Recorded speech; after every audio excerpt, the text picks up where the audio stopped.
Spartans! What is your profession?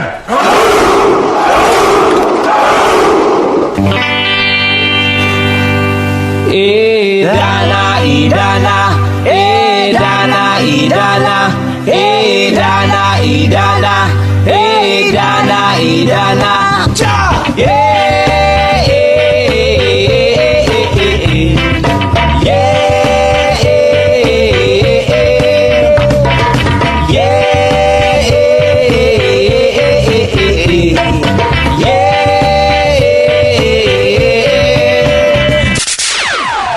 Magandang araw sa lahat, ang kwentong ito ay ang Labanan sa Kalangitan chapter 100-101. Nanginginig ang kanyang katawan na walang iniwang bakas. Nang tingnan niya ang malamig na itim na mga mata na iyon, talagang nakaramdam si Luobo ng nakakatakot na lamig. Ang pakiramdam na ito ay katulad ng naramdaman niya nang harapin niya ang isang ganid na mystical wolf ng mag-isa sa kanyang huling misyon.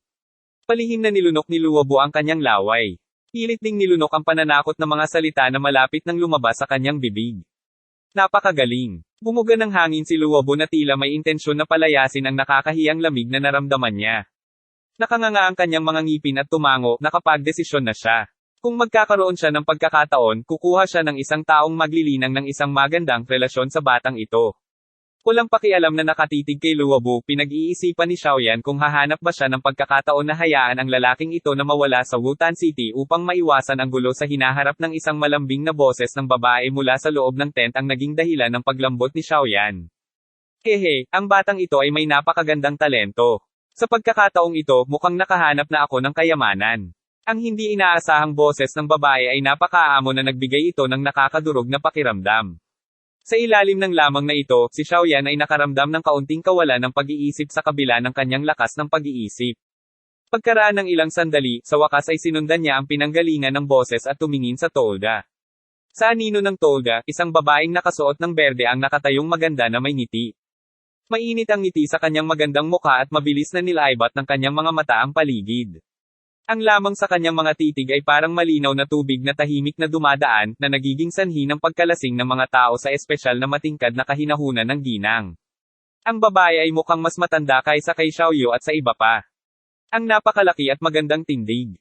Naglabas ng isang mature loveliness na hinulma ng mga taon. Ang ganitong uri ng natural na kagandahan ay higit na nalampasan kung ano ang mayroon si Xiaoyu at ang mga immature na babae na ito. Si Xiaoyan ay nagpunas ng tingin sa babae. Bagamat ang hitsura ng babaeng ito ay bahagyang mas mababa kaysa kina Zhon'er at Xiaoyu, ang kanyang tunay na magiliw na disposisyon ay isang bagay na namangha kay Xiaoyan. Ang babae sa kabaligtaran ay kasing banayad ng tubig, na nagpapakita ng epitome ng kahinahunan. Mula nang lumitaw ang babaeng ito, napagtanto ni Xiaoyan na ang mga tingin ng ilang kabataang lalaking estudyante sa tent ay tahimik na naging madamdamin. Ang mga titig na ibinigay nila sa kanya ay naglalaman din ng hindi maipaliwanag na damdamin. Nang matuklasan ang hindi pangkaraniwang bagay na ito, agad na umiling si Xiaoyan ng tahimik. Tila may crush ang mga lalaking ito sa babae, na hindi naman nakakagulat. Ang mga nakababatang lalaki ay kadalasang nagkakagusto sa mga babaeng mas matured kaysa sa kanila. Oh, ito ay parang tinatawag na may kagustuhan sa isang mature na babae. Teacher Ruolin, haha, na-miss ka niyo. Magiliw na babae na lumitaw sa tent, agad na napasigaw si Xiaoyu sa gulat. Kasunod nito, lumundag siya at nakangiti, mahigpit na niyakap ang tila matambok ngunit hindi mataba na baywang. Hehe, nag-e-enjoy ka ba sa iyong pag-alis? Nakangiting sabi ng magiliw na ginang na tinawag na Teacher Ruolin habang niyayakap niya si Xiaoyu. Hindi naman masama. Sa isang matamis na ngiti. Kinagat ni Xiaoyu ang mga tainga ni Teaching Ruolin at mahinang nagbiro, nagiging mas magiliw at banayad ang guro. Kung magpapatuloy ito, sino mang lalaking makakapansin ng guro sa hinaharap ay lubos na mabibilong ng kamwang ito. Isang mababaw na pamumula ang lumitaw sa kanyang mukha habang walang magawa si Teacher Ruolin na umiling. Matapos sirain si Xiaoyu sa pamamagitan ng tapik sa kanyang ulo, bigla niyang hinarap si Xiaoyan. At yung iba at nagtaas baba. Sa kanyang malumanay na boses, sinabi niya, ito ba ang mga taong dinala mo? Mukhang magaling sila. Haha, syempre. Buong pagmamalaking itinaas ang kanyang dibdib, iniangat ni Xiaoyu ang kanyang ulo at mabangis na tinitigan si Luobo at mahinang nagreklamo, lalong nagiging mayabang ang lalaking iyon. Dapat alam mo ang nararamdaman niya para sa'yo. Matapos kumilos ng napakalapit sa ibang lalaki sa harap ng kanyang mga mata, kakaiba kung hindi siya hahanap ng dahilan para pahirapan ang mga bagay-bagay. Walang magawa si Teacher Ruolin, dadagdagan lang niyan ang hindi ko pagkagusto sa kanya.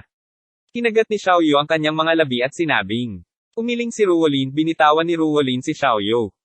Dahan-dahan siyang naglakad pasulong at nakangiting nagsalita sa 10 dagdag na estudyante sa ilalim ng mainit na araw, mahal na mga mag-aaral, pasok kayo. Nang marinig niya ang pagbuka ng kanyang bibig para magsalita, ang mga bagong estudyante na pinagpapawisan sa ilalim ng mainit na araw ay napuno agad ng kaligayahan. Tuldok. Mabilis silang bumangon at pumasok sa lilim ng tent sa haggardly na paraan. Dapat sabihin na kahit medyo walang awa ang pamamaraang ito ng pagpapahina ng espiritu ng mga bagong estudyante, ito ay epektibo. Least, ang kayabangan ng mga bagong estudyante na pumapasok sa tent ay mas nabawasan kumpara noong sila ay unang dumating. Lahat sila ay umatras sa ilalim ng mga anino ng tolda, ang kanilang mga mata ay patuloy na gumagala sa buong loob ng tolda. Nakangiting nag-uumapaw ng kahinahunan sa lahat. Sa wakas ay itinoon ni Teacher Ruoning ang kanyang tingin sa mukha ni Xiaoyan. Umiti siya at mahinang sinabi, walang masamang intensyon si Luobu. Dati, medyo galit lang siya kaya medyo reckless ang kilos niya. Please don't blame him, haha, nagbibiro siguro si teacher. Ako ay isang mabuting tao. Bakit ko sisisihin si Luobu Sr.? Sinapo ni Xiaoyan ang kanyang ulo at nahihiya nang umiti. Nang marinig ito, ang karamihan sa mga tao sa tolda ay iginala ang kanilang mga mata at nagtawanan sa kanilang mga puso. Hindi ba naramdaman ng taong ito na ang pagbigkas ng mga salitang ito pagkatapos ng walang pakundangan na patumbahin ang isang nakatatanda ay medyo burlesque? Pagkatapos matitigan ng maigi ang nakangiting binata sa kanyang harapan, kinusot ni Teacher Ruoning ang kanyang mahabang pilikmata. Siya ay may pag-iisip na pagkatapos ng maraming taon ng pagiging isang guro. Sa wakas ay nakilala niya ang isang mag-aaral na magbibigay sa kanya ng matinding sakit ng ulo. Gelain. Ibinaba niya ang kanyang ulo at pinagmasdan ang mga sugat ni Gela. Kagad, pinagdikit niya ang kanyang mga kilay at tinitigan ang inosenteng mukhang Xiaoyan ng may paninisi. Dahil inatake siya ng buong lakas ng kanyang tingin, naramdaman ni Xiaoyan na nanginginig ang kanyang loob. Pumutok ang sulok ng kanyang bibig ngunit hindi siya na-distract. Pagkatapos mag-isip sandali na nakakunot ang noo. Iniabot ni Teacher Ruoning ang kanyang malinis na puting kamay at agad na hinawakan ang kamay ni Gela sa ilalim ng naiinggit na tingin ng mga lalaking estudyante. Isang maputlang asul na mamasa-masa na enerhiya ang ginabayan ng kanyang kamay habang ito ay pumasok sa katawan ni Gela, na tumutulong na pakalmayan ang nagkakagulong daochi sa kanyang katawan at gumaling ng ilan sa mga pinsalang dulot ni Xiaoyan. Sa iba't ibang klasipikasyon ng daochi, ang uri ng tubig na daochi ay ang pinakabanayad na uri. Sa kawalan ng anumang gamot sa pagpapagaling, ang uri ng tubig na daochi ang pinakaangkop na pagpipilian upang makatulong sa paggamot sa mga sugat. Kaya naman, ang uri ng tubig na daochi practitioner ay karaniwang kilala rin bilang mobile healing medicine. Sa maraming mersenaryong grupo, kailangan ng isang taong nagtataglay ng elemento ng tubig na chi technique. Pagkatapos ng lahat, kapag ang mga kapwa-miyembro ay malubhang nasugatan, ang tubig o uri ng kahoy na daochi lamang ang makakatulong sa miyembro na magkaroon ng sapat na oras upang gumaling. Sa ilalim ng init ng daochi ni Teacher Ruoning, ang walang malay na si Gela ay mabilis na nagising sa isang daing. Pagmulat ng kanyang mga mata at pinagmamasdan ang nakangiting si Teacher Ruoning sa tabi niya. Ang mga mata ng una ay napuno ng kalasinggan at pagsamba. Kagad, nahihiya siyang bumangon. Dama po ang kanyang mga mata kay Xiaoyan at duwag niyang itinago ang kanyang mga mata. Ayos ka lang. Binitawan ang kanyang ulo, malumanay na nagtanong si Ruolin. Salamat guro. Nagpapasalamat na tumango si Gela. Magandang malaman na ayos ka lang. Nakangiting tumalikod si Teacher Ruolin at eleganteng umupo sa upuan ng pinuno. Buong ngiti, pinanood niya ang mga bagong estudyanteng nagkukumpulan sa tent. Kinamayan niya ang kanyang puting kamay at isang singsing sa kanyang daliri ang kumikislap habang ang isang berdeng balumbon na gawa sa balat ng kambing at panulat ay lumitaw sa kanyang mga kamay. Nang iyangat ang kanyang mga mata, ngumiti si Teacher Ruolin sa isang tamad na kilos. Mahal kong mga mag-aaral, binabati kita sa pagpasa sa pagsusulit. Ngayon, maaari kang ituring na pumasok sa Jianan Academy. Dahil kailangan ng paaralan na hatiin ang mga mag-aaral ayon sa kanilang potensyal. Kailangan kong malaman ang iyong kasalukuyang aktwal na lakas. Pulo si Duanqi ay kabilang sa F-class sa mga tuntunin ng potensyal. Ito ang minimum na kinakailangan para makapasok sa Jianan Academy. Siyam si Duanqi ay kabilang sa E-class sa mga tuntunin ng potensyal. Isang 1-star Daozi, D-class, 2-star Daozi, C-class. Sa pagpapatuloy sa ganitong paraan, ang pinakamataas na klase ay ang S-class. Para sa mga 5 bituin na si Daozi. Siyempre, ito ay limitado sa mga mas bata sa 20. Hehe. Sa loob ng mahigit isang dekada, isang estudyante lang ang nakita ng Jianan Academy na may potensyal na S-class. Ngayon ang maliit na witch ay medyo hindi kapanipaniwala sa akademya. Tinatakpan ang kanyang mapupulang labi at mahinang tumatawa, bahagyang kumurap ang matataas at balingkinitang pilik mata ni Ruolin. Wala talaga akong labis na pag-asa na makatagpo ng isang tao sa parehong klase ng maliit na witch, ngunit kung makakakuha ako ng ilan sa mga klase sa BOC, masisiyahan ako. Sa pagsasalita sa puntong ito, palihim na tinahak ni Ruolin si Xiaoyan at Zhon'er. From her perception, out of all those in the tent, itong dalawa lang ang nagbigay sa kanya ng unpredictable feeling. Naghula siya na ang lakas nilang dalawa ay hindi bababa sa C-class. Hindi lang siya ang nanghuhula. Ang lahat ng nasa tent na nakasaksi sa pagkilos ni Xiaoyan ay nanghuhula din sa kanilang puso. Saang klase ba ang potensyal ng tila abnormal na taong ito? Sige, magsimula. Simula sa kaliwa, iulat ang iyong pangalan, ang iyong antas ng Daochi at edad. Hinawakan ng walang laman na kamay ni Ruolin ang ink brush at marahang ngumiti. Nang makitang magsisimula na ang pagpaparehistro, si Xiaoyu at ang iba pa sa tent ay napuno ng interes at tahimik na naupo sa isang sulok. Hey, anong level ang Xiaoyan ng iyong clan? Ang ilang magagandang babaeng estudyante na nakikipagsiksikan kay Xiaoyu ay curious na nagtanong. Nang marinig ito, pinaikit ni Xiaoyu ang kanyang kilay at natahimik sandali. Hindi pa niya nakitang sinubukan ni Xiaoyan ang kanyang Daochi. Kaya naman, hindi siya naglakas loob na magsabi ng labis at hindi siya nagdulot ng kahihiyan kay Xiaoyan sakaling magkamali siya. Ang kasalukuyang Xiaoyu, sa hindi malamang dahilan, ay kakaibang nagsisimulang mag-isip para kay Xiaoyan. Kung ito ay sa nakaraan, malamang na siya ay mas masaya sa kahihiyang kinakaharap ni Xiaoyan. Pagkatapos ng ilang pag-aalinlangan, nagbigay si Xiaoyu ng medyo konserbatibong sagot, sa tingin ko ay dapat niyang makamit ang COB na klase. Wow, medyo maganda na. Maituturing siyang kabilang sa mga mas mahuhusay na pumapasok sa Jianan Academy. Noong nasuri ang ating potensyal noon, ang pinakamaganda ay isang D-class lang. Nang marinig ito, ang ilan sa mga babaeng estudyante ay nagsabi na may naiinggit na tingin. Bahagyang ngumiti si Xiaoyu ngunit hindi nagpatuloy sa pagsasalita. Nakatuon ang kanyang tingin sa evaluasyon na nagsimula na sa gitna ng tent. Heian, ikasyam na yugto Duanqi, 20 taong gulang. Ang medyo itim na balat na binata na nakaupo sa pinakakaliwang sulok ay nagpahayag ng kanyang impormasyon na may bahagyang pulang mukha. Nakangiti at tumatango-tango, mabilis na naitala ni Teacher Ruolin ang impormasyon ng estudyante. Bambuka ang mapupulang labi niya, E-class. Lindon, 8 Duanqi, 19 na taong gulang. F-class. Kelly, 9 na Duanqi, 17 taong gulang. E-klase. Kasabay nito, ang lahat ay humalili sa pag-uulat ng kanilang impormasyon, paminsan-minsan ay papasok sa tent ang ilang bagong estudyante na nakapasa lang sa pagsusulit sa labas. Matapos silang mahigpit na binalaan ng mga nakatatanda, mabilis at masunurin silang tumayo sa likod ng pila at naghintay na iulat ang kanilang impormasyon. Sa 20 kakaibang tao na nagulat ng kanilang impormasyon, karamihan sa kanila ay mas mahina kaysa sa isang Daozi. Naturally, may ilang bagong estudyante na orihinal na may 9 na Duanqi ngunit ibinaba sa isang 8 Duanqi matapos mabigang maging isang Daozi. Bago ang turn ni Xiaoyan, ang pinakanamumukod-tanging isa sa grupo ay isang 17 taong gulang na isang bituin na si Daozi. Ayon sa kanyang potensyal na pagkalkula, ito ay isang klase lamang ng di kahit na ito lang, binigyan nito si Ruolin. Kaligayahan. Kung tutuusin para sa isang 17 taong gulang na maabot ang isang 1-star Daozi ay nangangahulugan na siya ay may potensyal. Matapos ang bagong estudyante sa harap ni Xiaoyan ay mag-ulat ng kanyang impormasyon, ang lahat ng mga tingin sa tent ay agad na nakatuon sa binata na halos para makatulog sa mahabang paghihintay. Xiaoyan gege, ikaw na. Nang makita ang malabo ng mga mata ni Xiaoyan sa tabi niya, walang magawa si Zhon'er na ginaiseng siya. Oh, si Xiaoyan. Nakakagising pa lang, ay mabilis na pinahid ang hindi umiiral na laway mula sa kanyang bibig. Lumipat ang kanyang tingin sa harapan para lamang makita ang magandang guro na si Ruolin na nakangiti ng malawak sa kanya. Sa isang awkward na ngiti, binaliktad ni Xiaoyan ang kanyang kamay at ipinakita ang kanyang malinis na mapuputing ngipin. Hindi ako maikukumpara sa Little Witch na binanggit ng guro. After calculating everything and weighing myself repeatedly, parang halos hindi na ako mabilang-bilang A-class.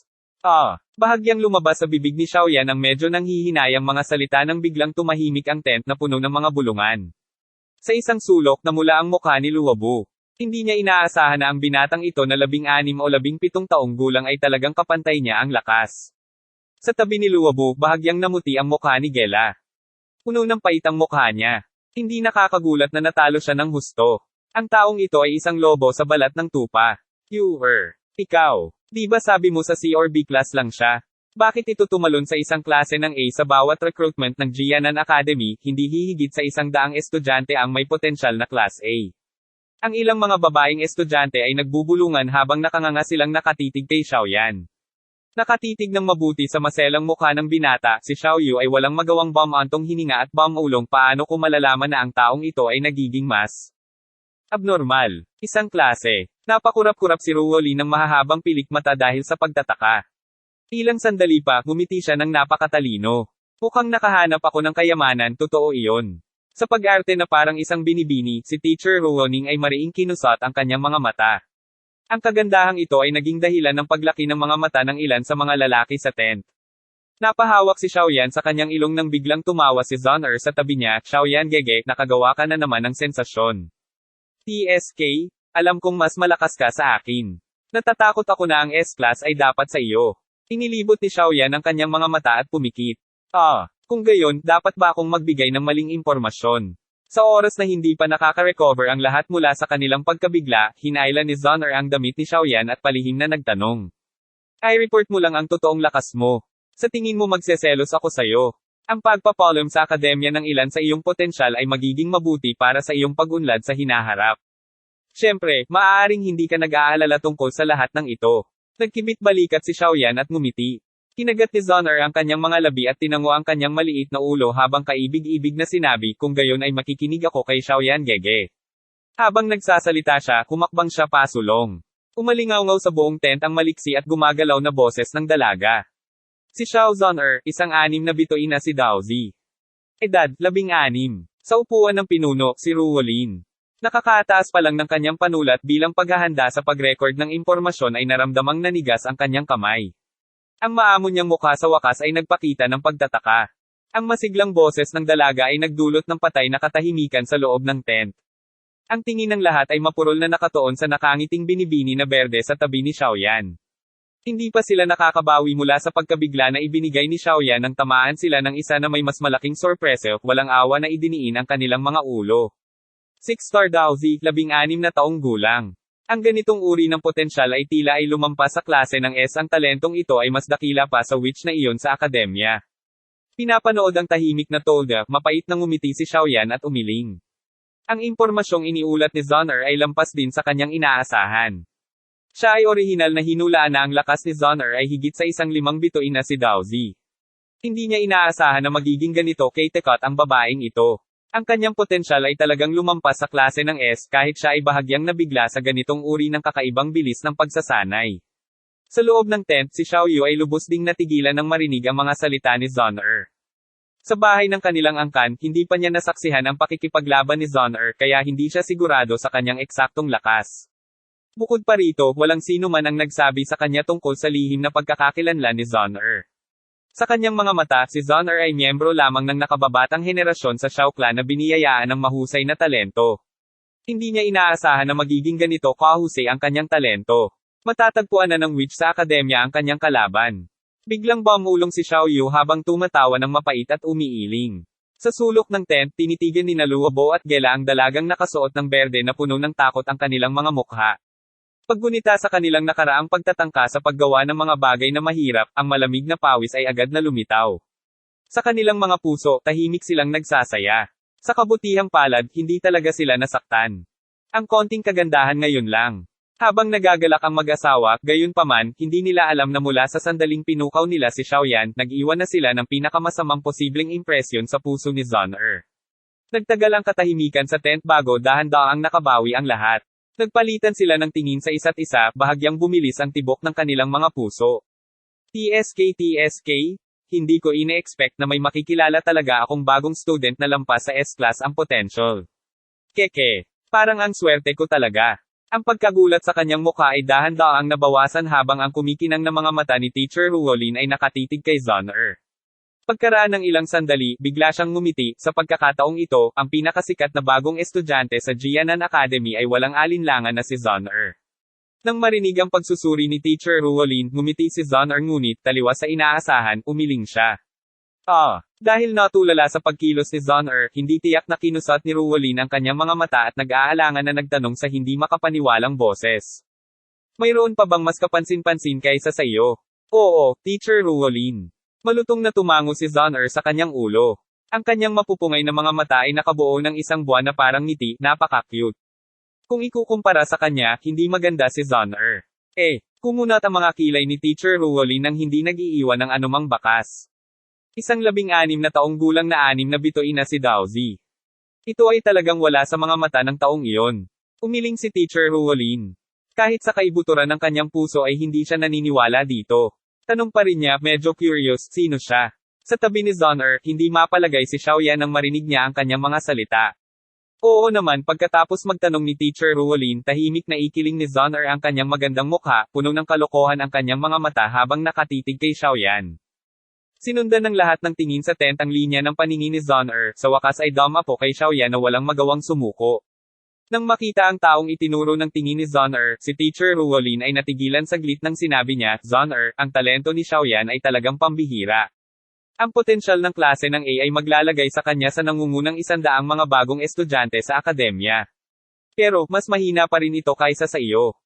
Tama. Si Zon-er Jr. maaaring napakahusay ng kanyang talento. Ngunit kung ikukumpara sa iyo, malayo pa ang kanyang mararating. Sa isang sulok, suddenly tumawa si Luobu. Sa katotohanan, hindi lang si Luobu ang may ganitong linya ng pag-iisip.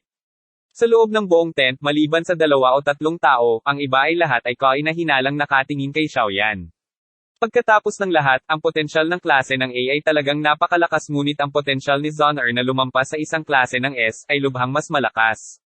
Kung ikukumpara ang dalawa, may malaking gap na mahirap tulay. Tahimik na tinitigan ni Zon-er si Luobu, na puno ng ngiti ngunit hindi nag-abala sa pagsagot sa kanya. Ang kanyang panlalamig ay naging dahilan para mapahiya si Luobu, na gustong magkaroon ng mas malapit na relasyon. Nang makita ang paraan ng pagtitig ni Zon-er kay Xiaoyan, pinagdikit ni Teacher Ruolin ang kanyang mga kilay. Lumipat ang kanyang nag-iisip na tingin sa mukhang walang magawa na si Xiaoyan at malumanay na sinabi, maliban na lang kung may tinatago si Xiaoyan. Hoy! Anong ginagawa nila? Don't tell me ito talaga ang sinabi ni Teacher at may tinatago pa si Xiaoyan. Pinagmamasdan ng sitwasyon sa tent, ang mga babaeng estudyante sa tabi ni Xiaoyu ay nagtatakang nagtanong. Hindi sumagot si Xiaoyu. Napataas ang kilay niya habang nagbabago ang ekspresyon ng mukha niya. Sa paalala ni Zon-er, bigla niyang naalala na si Xiaoyan tila may 3 taong agwat sa kanyang pagsasanay. Sa loob ng 3 taon na iyon, dahil sa kakaibang dahilan, ang kanyang lakas ay hindi lamang tumaas, ito ay talagang humina at humina. Pagkatapos nitong 1.5 taon, si Xiaoyan ay tila pilit na bumangon mula sa pagkakaroon ng 3 duanqi upang maging isang 4-star na si Daozi. Kung hahatiin ito sa iba't ibang mga block ng oras, ang nakakatakot na bilis ng pagsasanay na ito ay isang bagay na kahit si Zon-er ay hindi makakalaban. Inaalala ang impormasyong ito na halos nakalimutan dahil sa lakas ni Xiaoyan. Unti-unting nagpakawala ng malamig na buntong hininga si Xiaoyu. Ngayon lang niya talaga naintindihan kung gaano nakakakilabot ang binatang iyon na kadalasang gustong-gustong galitin siya. Hindi ito maaaring ituring na pagtatago. Ang aking sitwasyon ay isang bagay na alam ng lahat sa Wutan City. Dahil pinagtutuunan ng pansin ng lahat, si Xiaoyan ay natahimik muna bago siya nagkibit ng balikat at ngumiti. Maaari mo bang sabihin sa akin ang tungkol dito? Ang pagpapahintulot sa akademya na magkaroon ng malinaw na ideya ng potensyal ng bawat mag-aaral ay magbibigay daan sa akademya na mas matulungan sila. Walang masamang ginawa. Bahagyang ibinaba ang kanyang panulat, hinawakan ni Teacher Ruolin ang kanyang mga pisngi at nakangiting pinagmasdan ang matangkad na gwapong binata. Dahil sa malumanay niyang boses ay nahihirapan ang sinumang lalaki na tumanggi sa kanya. Hayaan mo akong magkwento. Si Xiaoyan Gege ay hindi gustong ilabas ang nakaraan. Nang makita ang pag-aalinlangan sa mukha ni Xiaoyan, mabilis na sinabi ng maunawang si Zon-er. Ganun din naman. Tumango si Teacher Ruoning. Ang titig na ibinigay niya kay Zon-er ay isang naghahanap. Sa karanasan ni Ruolin, natural na natuklasan niya ang ilang mga pahiwatig mula sa paraan ng patuloy na pagtatangka ni Zon-er na protektahan si Xiaoyan. Mula sa paraan ng pagkilos ni Zon-er, kitang-kita na sinusubukan niyang magyabang. Sa lahat tungkol sa isang bagay na pinagmamalaki niya. Walang sino man ang pinayagang sirain ang bagay na ito na masinsinan niyang pinoprotektahan. Mukhang napakaswerte ng lalaking ito sa mga babae. Si Teacher Ruolin ay tumawa sa kanyang puso habang tinatamad na sumulyap kay Xiaoyan. Nang makarating sa yugtong ito, wala nang ibang pagpipilian si Xiaoyan kundi ang tumango. Nang makitang tumango si Xiaoyan, ngumiti si Zhon'er ng matamis. Kinunot niya ang kanyang kilay at inayos ang kanyang mga alaala bago siya dahan-daang nagsimula. Si Xiaoyan Gege ay nagsimulang magsanay kay Dao Qi sa edad na 4. Nakikinig sa unang pangungusap, tumango si Teacher Ruolin. Ang simulang sanayin si Dao Qi sa edad na 4 ay itinuturing na hindi maaga o huli. Naabot niya ang 9 na Duan Qi sa edad na 10. Ang mahinang boses na ipinagpatuloy ni Zhon'er ay naging sanhi ng pagkagulat ng lahat ng nasa tent. Ang mga unang yugto ng pagsasanay kay Dao Jili ay napakahirap. Ito ay isang bagay na kinikilala ng lahat. Karaniwan kung ang isang tao ay nagsimulang magsanay ng Dao Qi sa edad na 4. Kahit na may mas mahusay kaysa sa karaniwang talento, ang isa ay dapat na nasa 15 taong gulang bago niya maabot ang 9 na Duan Qi. Para sa mga mas outstanding, maaari nilang makamit ito sa edad na 13 o 14. Ang pag-abot sa 9 na Duan Qi sa alas 10 ay isang nakakatakot na bilis. Sa alas 11, siya ay na-promote sa isang Daozi. Matapos pakinggan ang puntong ito, ang tingin na ibinigay ng lahat kay Xiaoyan ay bahagyang naging kakaiba. Isang 11 taong gulang na si Daozi. Ito ay isang bagay na walang sino man sa Jianan Academy ang makakalaban. Kasunod ng mga salita ni Zhon'er, ang mga mata ni Teacher Ruolin ay lalong lumiwanag habang siya ay nakaupo sa upuan ng pinuno. Puno ng ningning ang magagandang mata niya. Sa susunod. Sa puntong ito, ibinuka ni Zhon'er ang kanyang mga labi at mahinang sinabi. Mula 12 hanggang 15, si Xiaoyan Gege ay na-demote mula sa isang Daozi tungo sa isang taong may 3 Duan Qi. Nang marinig ito, ang maraming pag-uusap sa gilid ng tent ay nawala. Ang mukha ng karamihan sa mga tao ay natulala. Na-demote sa 3 Duan Qi. Ang mga salitang ito na tila nagmula sa ilang pantasyang nobela ay naging dahilan upang ang magandang mukha ni Teacher Ruolin ay nagulat na ekspresyon. Ang pabago-bagong sitwasyong ito ay nagbigay sa kanya ng pakiramdam na nakikinig siya sa isang kwento. Tinakpan ni Teacher Ruolin ang kanyang pulang-pulang labi. Makalipas ang mahabang panahon nang sa wakas ay nakarecover siya mula sa kakaibang sitwasyon. Kagad, nagmadali siyang nagtanong, ano ang sumunod na nangyari. Susunod, si Xiaoyan Gege, na hindi nakapagsanay sa loob ng 3 taon, ay muling nabawi ang kanyang nakakatakot at hindi kapani-paniwalang talento.